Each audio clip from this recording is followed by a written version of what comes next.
जब उस आदमी ने बदलावती को दादी के घर पर देखा, तब वह आदमी खंभे की तरह बुत बनकर खड़ा रह गया। उस आदमी की आंखें अपनी पलकों को भूल गई और वह आदमी अपनी मर्यादा भूल गया।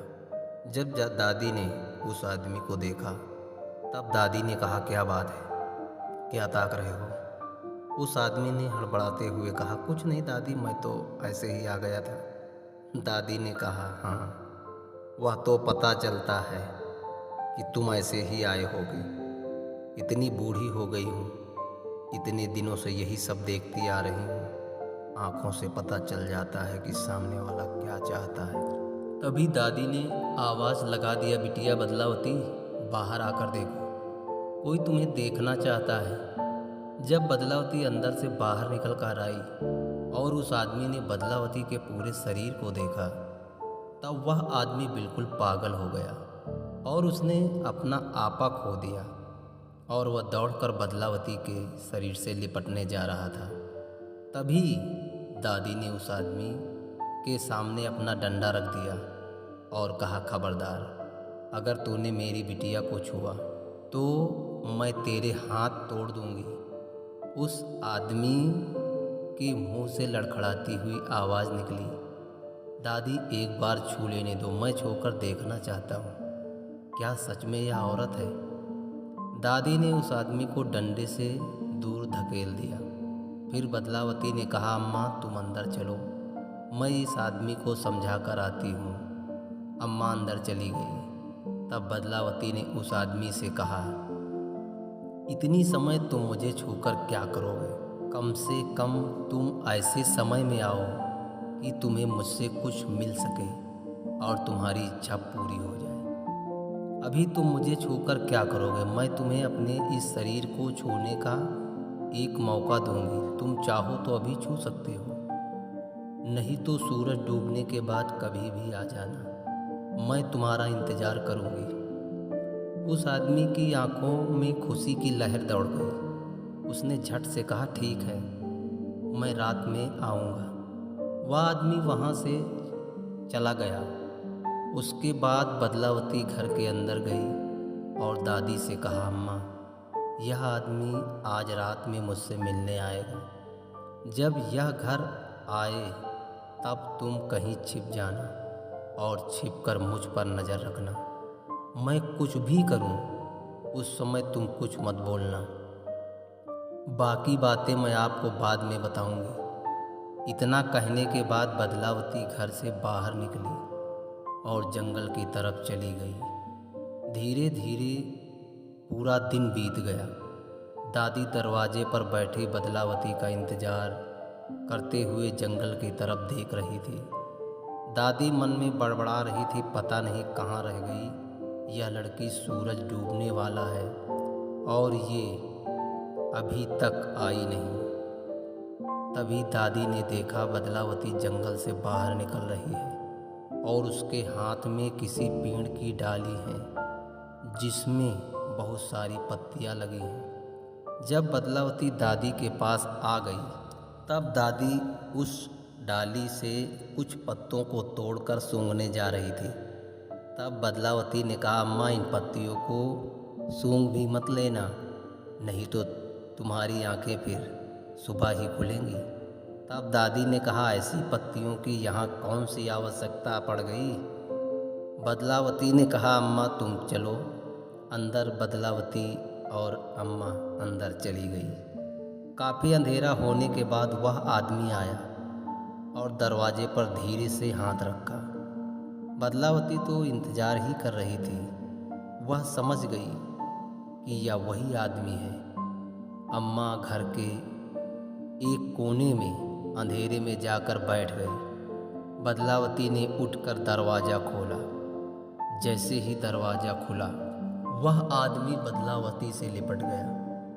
बदलावती ने कहा, थोड़ी देर और तसल्ली रख लो, अभी मैं तुम्हारी सारी इच्छाएं पूरी कर दूंगी। उसके बाद बदलावती ने दरवाजे को बंद कर दिया और उस आदमी को ले जाकर खाट पर बिठा दिया।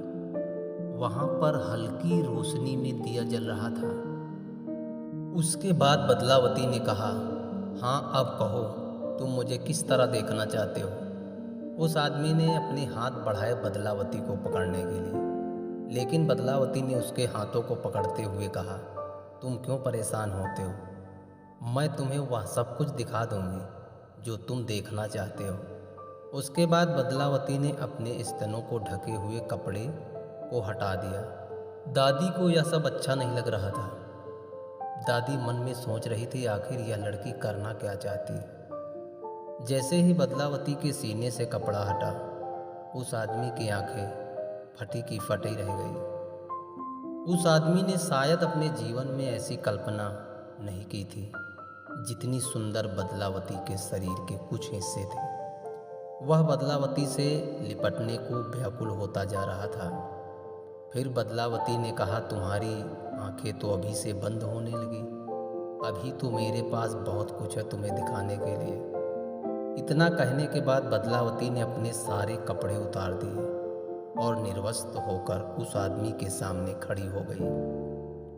फिर वह आदमी खुद को रोक नहीं पाया और उठकर बदलावती से लिपट गया। तभी बदलावती ने अपनी हथेली को उस आदमी के मुख पर रख दिया और वह आदमी बेहोश होकर वापस खाट पर गिर पड़ा। जैसे ही वह आदमी धड़ाम से खाट पर गिरा, दादी दौड़ कर आई और कहा, बिटिया यह क्या किया तूने? कहीं यह आदमी मर तो नहीं गया? बदलावती ने हंसते हुए कहा, नहीं अम्मा, यह तो उन पत्तियों के रस का असर है। अब यह सीधा सुबह ही उठेगा और इसे कुछ याद भी नहीं रहेगा।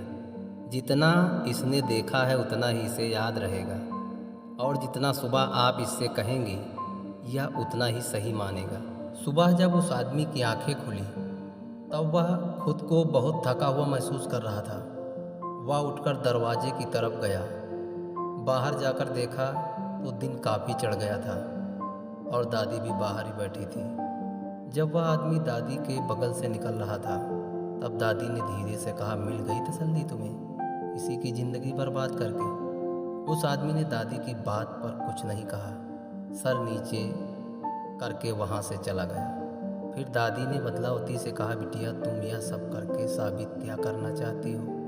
तब बदलावती ने कहा, माँ मैं कोई और नहीं, तुम्हारी नातिन बदलावती हूँ, जो 4 साल पहले तुम्हारा घर छोड़कर भाग गई थी।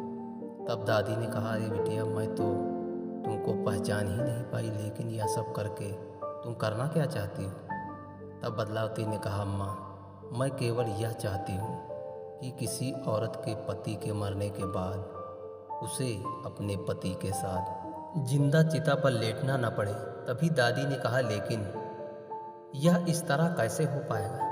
बदलावती ने कहा, अम्मा इसी तरह मेरा साथ देती रहो, एक दिन सब हो जाएगा। बदलावती हर दूसरे दिन गांव के एक आदमी को अपनी खूबसूरती से पागल कर देती और उसे अपने घर बुलाती, फिर उसे अपने मोहिनी अंगों से मदहोश कर देती और उन्हीं पत्तियों की मदद से बेहोश कर देती। जब गांव के सभी मर्द बदलावती की इस योजना के शिकार हो गए, तब बदलावती ने अपनी चाल चली। बदलावती दादी के साथ गांव गई। गांव में जाकर दादी ने सभी घरों की औरतों को बताया कि यह मेरी नातिन बदलावती है, जो 4 साल पहले रात को घर से भाग गई थी। फिर क्या था, गांव की सभी औरतें घरों से निकलकर गलियारों में इकट्ठा होने लगी और आपस में बातें करने लगी। इसे तो जिंदा जला देना चाहिए, नहीं तो गांव के लिए अपशगुन हो जाएगा। सभी औरतों ने यह बात अपने अपने पतियों को बताई। गांव के सभी आदमी और औरतों ने दादी और बदलावती को चारों तरफ से घेर लिया था। तब दादी ने धीरे से कहा, बिटिया अब मुझे नहीं लगता कि जान बचेगी। बदलावती ने अपने चेहरे को ढक रखा था। कहा, कुछ नहीं होगा अम्मा, अभी मुझे अपना चेहरा तो खोलने दो। जैसे ही बदलावती ने अपने ऊपर से कपड़े को हटाया, वहाँ पर एकदम सन्नाटा छा गया। बदलावती को देखने के बाद गांव के सभी मर्दों ने अपने सर को नीचे कर लिया। तब बदलावती ने कहा, अगर मेरा एक पति मरा है तो इस गांव के सभी मर्द मेरे पति हैं और इन सब ने मेरे साथ एक एक रात बिताई है। गांव की सभी औरतों ने एक साथ कहा, यह झूठ है। बदलावती ने कहा, तुम मेरी न मानो, इन्हीं सब से पूछ लो, अगर कोई भी इनकार करे तो कहना। इस बात पर गांव का एक भी आदमी कुछ नहीं बोला। तब दादी ने कहा, यह एकदम सच है, यह सब मैंने देखा है। फिर बदलावती ने कहा, जब इसी गांव के आदमी मेरे साथ एक एक रात बिताते थे तब इस गांव का कोई हित नहीं हुआ, तो आज कैसे हो जाएगा? अगर ऐसा हुआ होता विधवा औरतों को देखने पर तो सूरज कब का निकलना बंद कर देता। पति मरे तो पत्नी को जिंदा रहने का अधिकार नहीं। अगर पत्नी मर जाए तो पति को दूसरी शादी करने का अधिकार है। ऐसा क्यों? बदलावती की बातें सभी की समझ में आ गई थी। सबने कहा, बदलावती तुम इस गांव में रह सकती हो, हम लोगों को कोई आपत्ति नहीं। दादी ने बदलावती को सीने से लगा लिया और दादी की आंखों में आंसू भर आए। यह सोचकर कि कोई अपने जिस्म को इस तरह का बलिदान कैसे दे सकता है। बदलावती अम्मा के साथ अम्मा के घर गई। अम्मा ने बदलावती को रोकने की बहुत कोशिश की, लेकिन बदलावती ने कहा, अम्मा यह जंगल मेरे परिवार की तरह है, मुझे अब वहीं पर अच्छा लगता है। बदलावती उसी शाम वहाँ से चली गई। दूसरे दिन गांव के कई लोग बदलावती से मिलने गए थे, लेकिन बदलावती वहाँ से पहले ही चली गई थी। गांव के लोग जंगल के अंदर काफ़ी दूर तक बदलावती को देखने गए, लेकिन वह कहीं नहीं मिली। तब से उस गांव से दूर दूर तक सती होने की प्रथा खत्म हो गई थी। लेकिन जितने लोगों ने बदलावती को देखा था, उन्होंने अपनी आखिरी सांस तक बदलावती के चेहरे को नहीं भूल पाए।